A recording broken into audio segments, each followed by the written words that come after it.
keeps telling me to quit and not go where I'm going.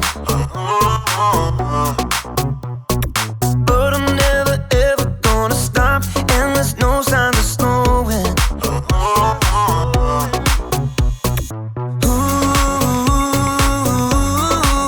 now moving backward. Ooh, I'm moving forward. 'Cause you give me the power to never give up. You give me your power when it's more than enough. I made my decision, quitting's not an option. No matter how hard it gets, I know I'm in, 'cause you give me the power.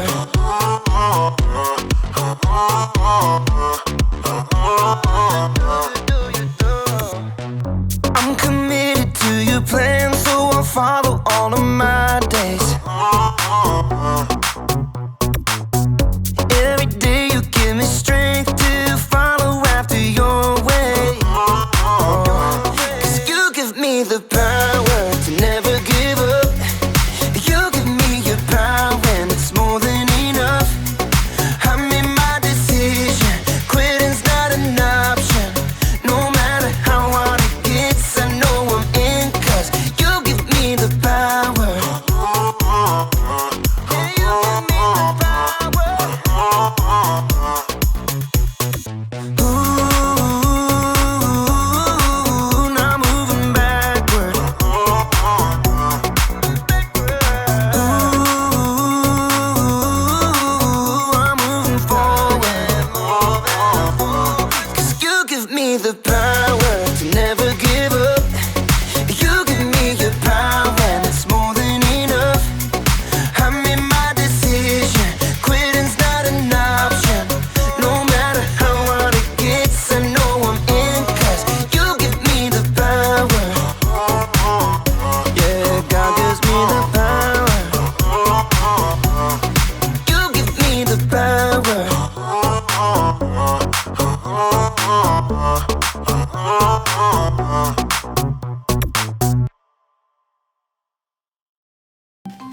Welcome to Story Lab. This week, we're talking about grit, while we take a look at the story of a group of people who were stuck between an army and, well, the deep Red Sea. Oh, and we're also going to be doing this.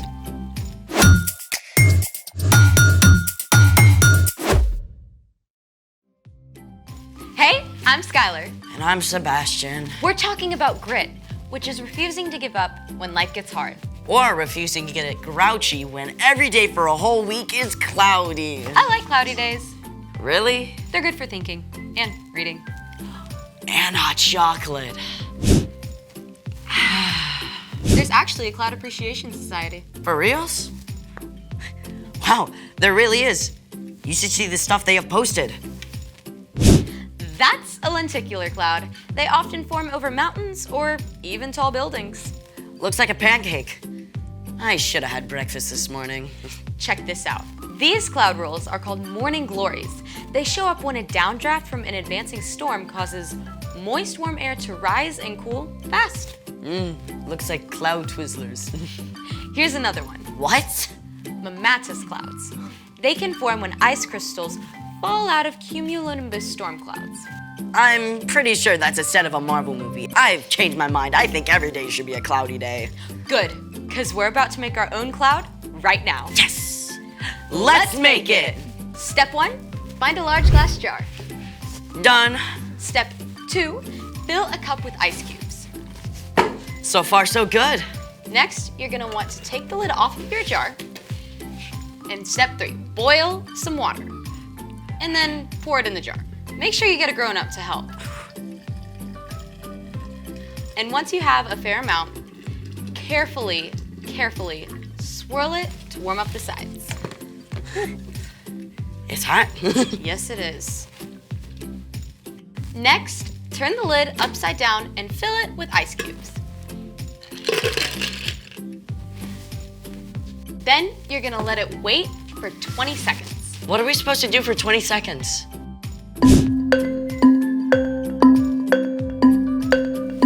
This next part has to be fast.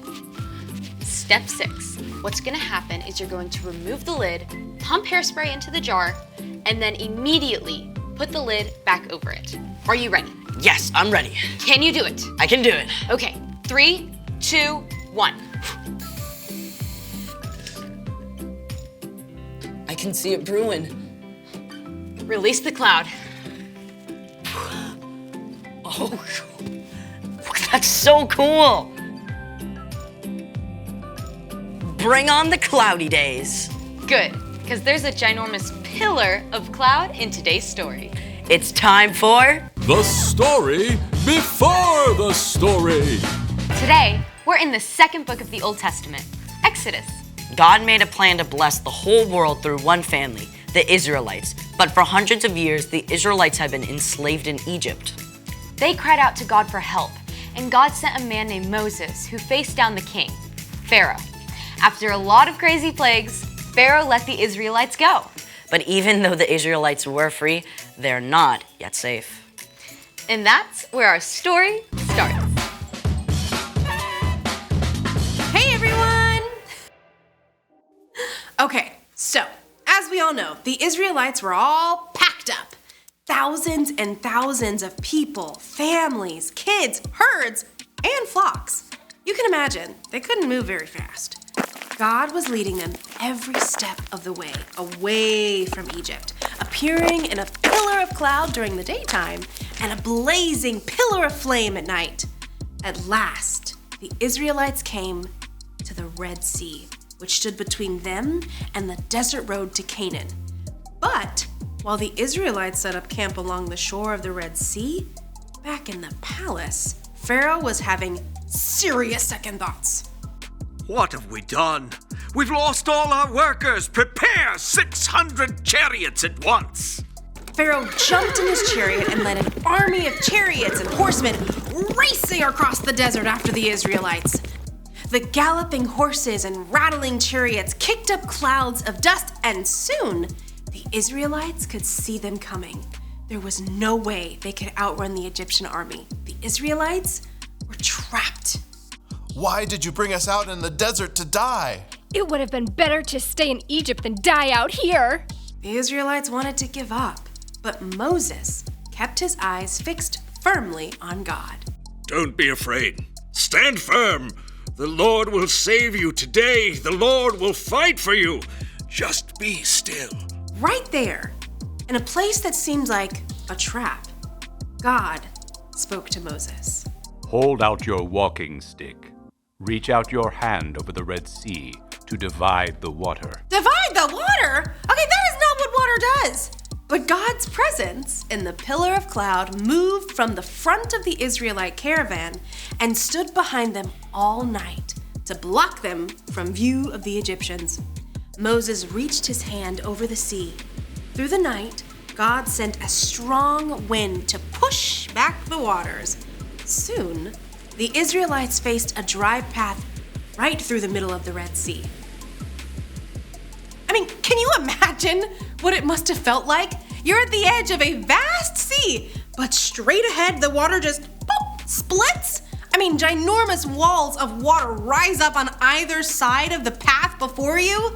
Sure, I mean, you want to escape the Egyptians, but if you walk along this path, the waters could fall on you. I mean, it must have taken every ounce of courage and grit they had. But the Israelites followed Moses along that path, straight through the heart of the sea. All night, those families hurried toward freedom. But the Egyptians gave chase. They followed the Israelites right into the Red Sea. At last, the Israelites made it through. But the Egyptians were right behind them. God spoke to Moses again. Reach out your hand over the sea. As Moses reached out his hand, those walls of water began to crash down, and the sea rushed back into place, washing over the Egyptian horses and chariots. The entire Egyptian army was swept away. The Israelites were left safe and dry on the far side of the Red Sea. Moses' sister Miriam led them in a song of celebration. I will sing to the Lord, He is greatly honored. The Lord gives me strength and protects me. He has saved me. The end. Whoa, things must have felt so out of control for Moses and the Israelites. Oh, for sure. But God was in control the whole time. God opened up a way for them to just keep going. So, what's our part in the story? Well, there are some times when you feel stuck, right? Like maybe one particular subject at school is super hard for you and you feel like it'll never get easier. Keep going. Because God knows what you're facing. God will walk with you the whole way through. Or you're just starting in a new school and you haven't been able to make friends just yet. Don't give up. God can help you find friends when you least expect it. And best of all, God gave us Jesus to show what it looks like to keep going. Exactly. I mean, Jesus didn't give up loving us, even though it cost him his life. And when we follow Jesus, we have the power of the Holy Spirit to keep going too. That is amazing news. Isn't it? All right, I'll see you guys next time. Bye. Bye, Erica. So here's the thing. Hold on, because God is still in control. Knowing that can help you grow grit. And God makes some pretty incredible clouds. Is that a dog? That's definitely a werewolf howling. Thanks for joining us in the Story Lab. See you next time. I think that one's Winnie the Pooh.